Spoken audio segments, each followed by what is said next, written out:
find the proportion of phenotypes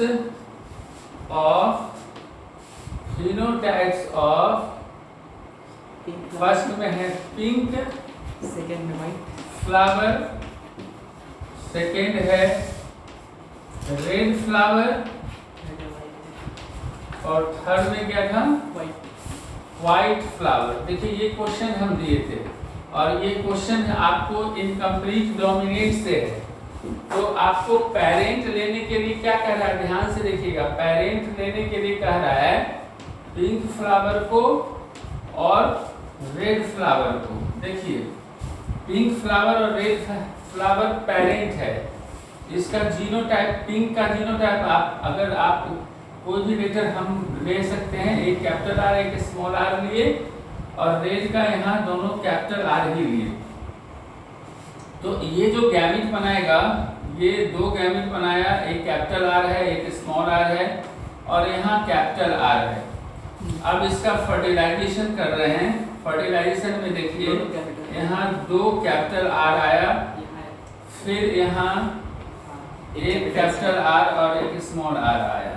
अब इसको देख करके देखिए ये जो जनरेशन आया, इसको देख करके आप इस तीनों का आंसर निकालना है।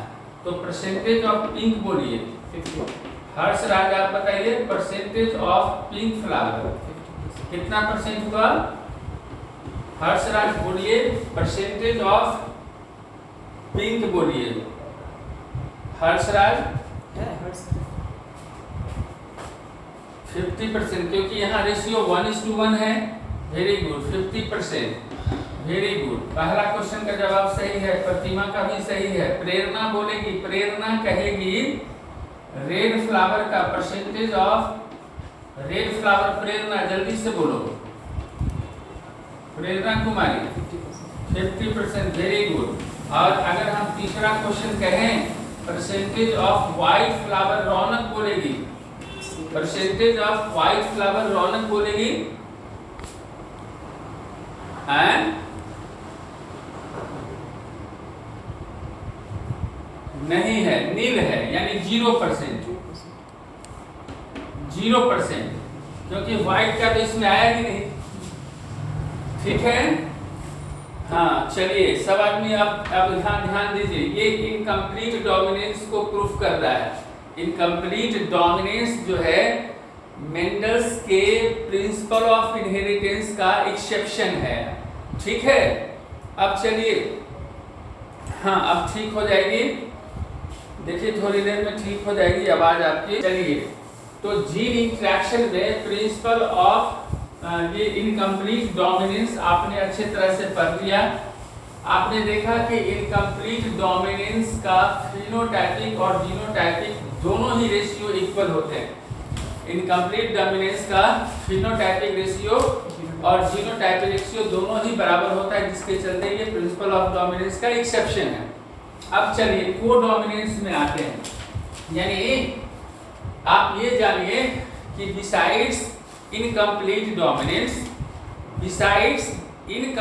Dominance two allele of a gene also show codominance या also show phenomena of codominance।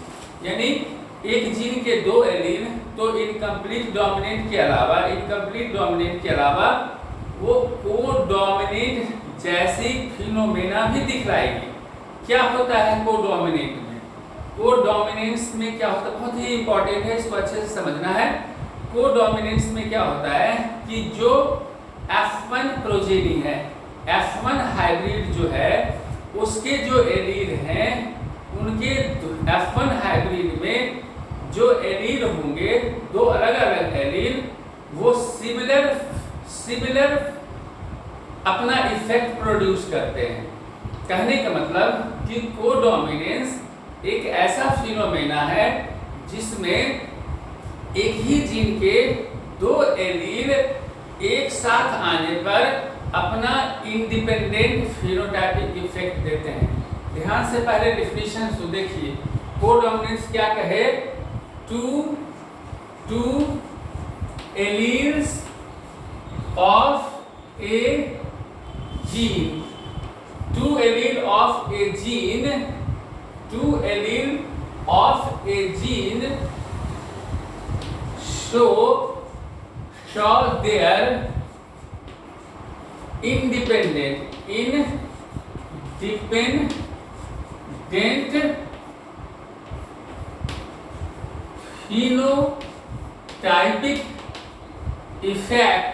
phenotypic effect when brought together without showing dominance recessive relationship। ध्यान से देखिएगा, रिलेशनशिप, ध्यान से समझिए। क्या कहे कि एक ही जीन के दो एलील को जब एक साथ लेके आए तो वो दोनों एलील अपना अपना फिनोटाइपिक इफेक्ट दे रहा है। वो दोनों एलील डोमिनेंस रिसेसिव रिलेशनशिप को फॉलो नहीं कर रहा है। इसको हम लोग AB blood group of human से पढ़ सकते हैं। इसी को हम लोग MN blood group of human से पढ़ सकते हैं। कहने का मतलब कि मनुष्य के पास, यहाँ ध्यान से देखिए, हम लोगों का ह्यूमन के पास जो ABO ब्लड ग्रुप सिस्टम है, उसके सहायता से हम लोग कोडोमिनेंस को बड़ी आसानी से समझ पाएंगे। हम मल्टीपल एलील को भी ABO ब्लड ग्रुप सिस्टम से ही समझाएंगे। यहीं पे देखिए, ताकि मल्टीपल एलील में बोलेंगे और आप आसानी से समझ जाएंगे।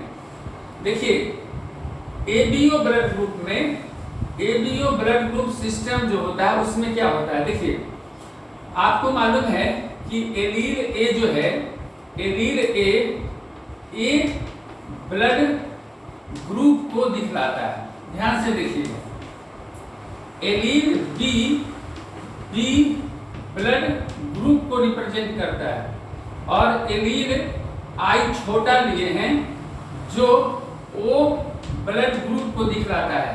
ऐसा क्यों, समझिए अच्छे से। ये हम मिटा रहे हैं डेफिनेशन, आपको समझ